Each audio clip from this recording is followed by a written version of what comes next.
welcome to my channel. I thought I'd start trying to do a meals of the week style video. I'm useless at remembering, so we'll just see how this goes.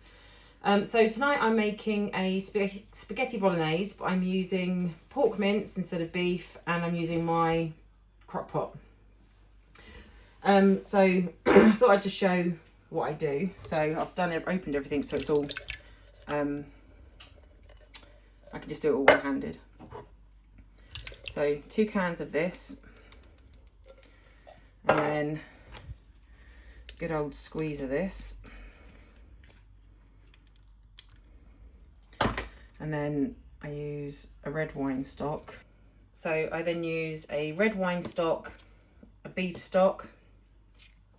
So and then I use thyme, parsley, basil, oregano, salt,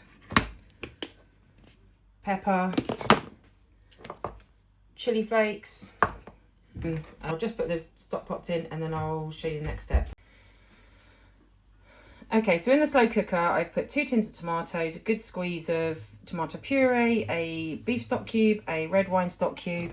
Then I just randomly, as much as I think, basically, I don't actually measure.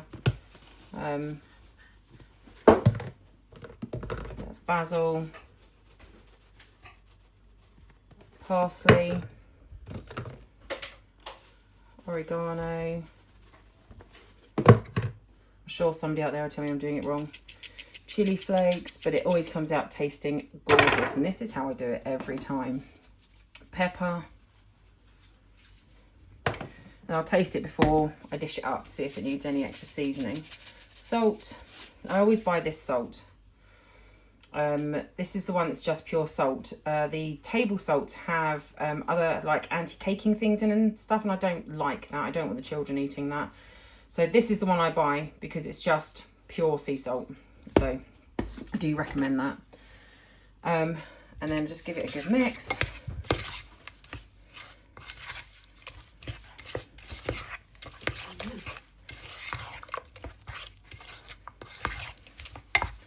And the stock pots will break down as it gets hot. I'll just give it a mix every hour or so, and I'll leave that on for about 5 hours on slow. It comes out lovely each time. So, and I'll now add the pork mince, and then I'll show you it done. Okay, there we go. That's it in the slow cooker. Obviously, as pork mince or beef mince, whatever you're using, cooks in the slow cooker, it produces lots more water, so it'll get much more saucy. You don't really need to add water to your slow cooker unless the recipe specifically calls for it. I'll give that a stir once an hour from now till about 5 o'clock, then just add it to some spaghetti, and that'll be lovely. I'll show you when I stir it and then when I dish it up. But that works really well. I find that when it's been in the slow cooker for 5 to 6 hours, the flavours are just delightful. It comes out so much nicer than when I do it in the pan.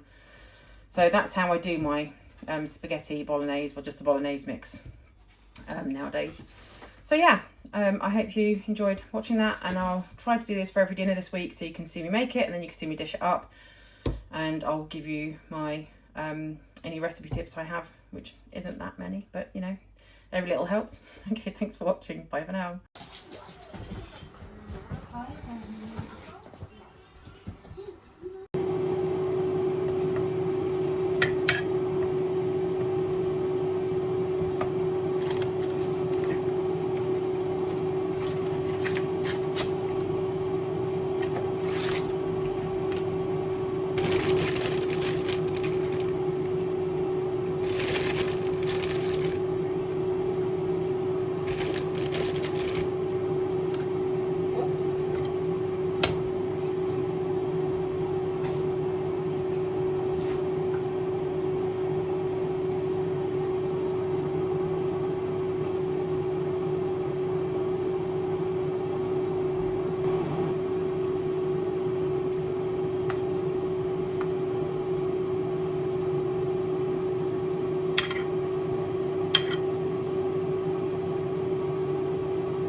product.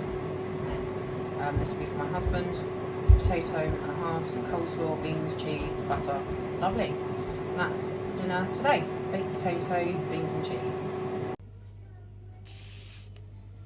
Okay, tonight's dinner is toad in the hole and homemade chips. So I just thought I'd show you quickly how I make both. Excuse the tomato sauce in the background, I didn't see that.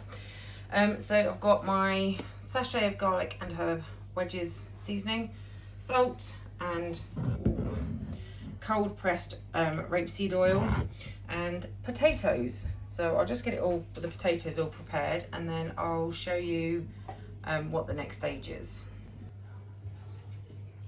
Okay, so that's all my chips cut up and ready. So all I do now is, I mean, I'm probably teaching most people to suck eggs, but I'm just showing how I do it. Is some salt, and then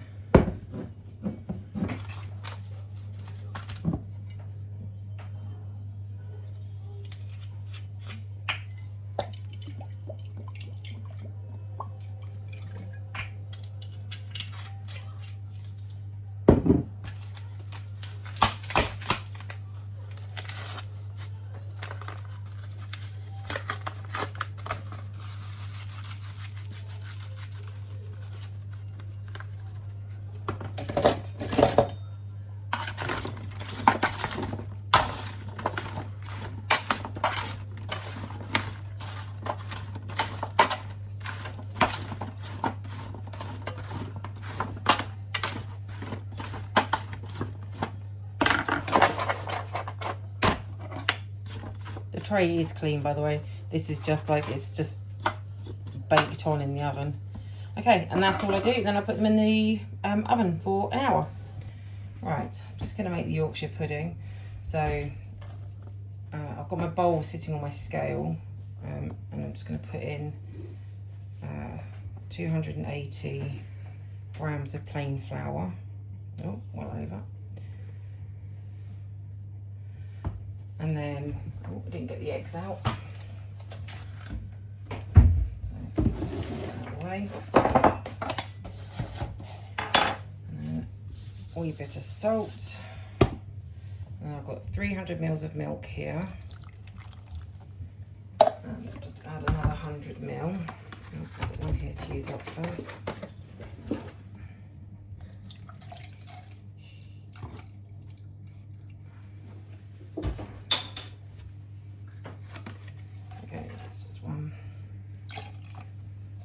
Okay, so that's 400 mils of milk, and then 8 large eggs.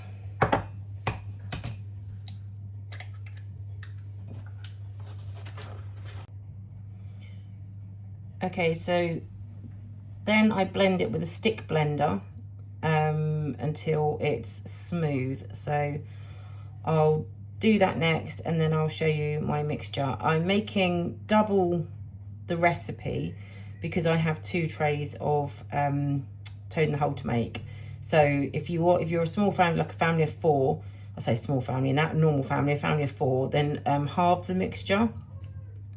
So it'd be 140 grams of plain flour, 200 mils of milk, and 4 eggs. But obviously I double mine because we're a large family. So I'll blend this up, and then I'll show you the consistency of my mixture.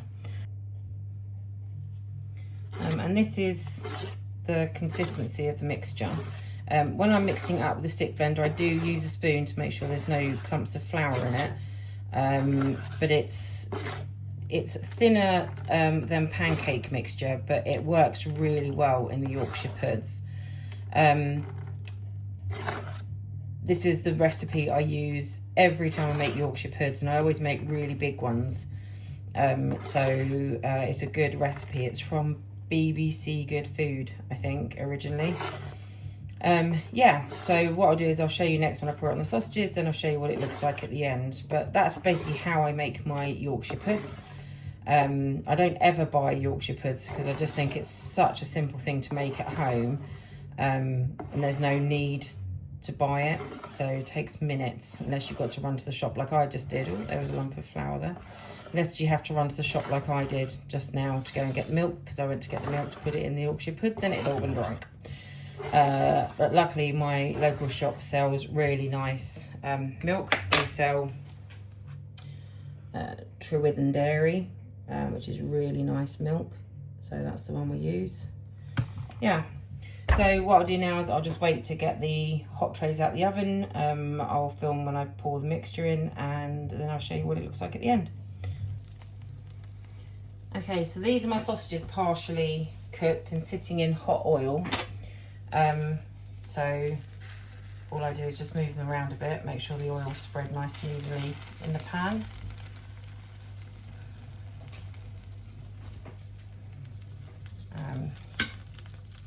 There we go.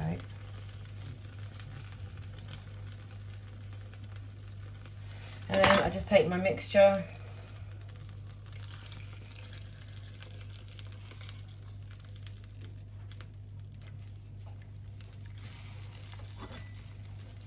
my puppies come to see what I'm doing. Not for you, my darling. Get down.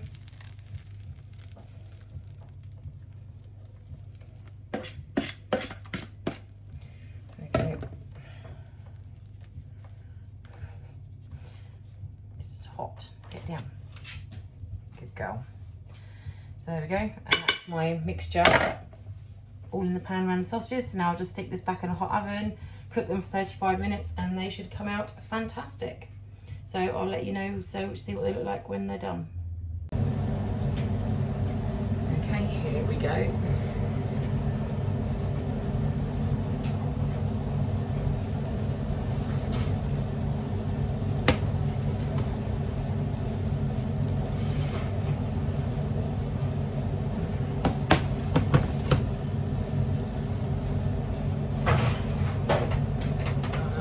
Those out in a minute when I've cut up the Yorkshire pudding. But yeah, essentially that's the Yorkshire puddings with the toads hidden in them. I'll dish it up and let you see it all as the finished product. But the Yorkshire pudding is so easy to make, that's why I always just do it like this. And even if I'm just doing Yorkshire pudding to go for roast dinner, I'll still do it like this and cut it into 4. It always comes out so fluffy and lovely. Okay, I'll show you the finished product in a minute. And this is the finished product. That's homemade chips, homemade toad in the hole. You can just about see the sausages hiding back here. Yeah, so this is one of our favourite dinners at the moment. Everybody eats it, and yeah, it's very tasty.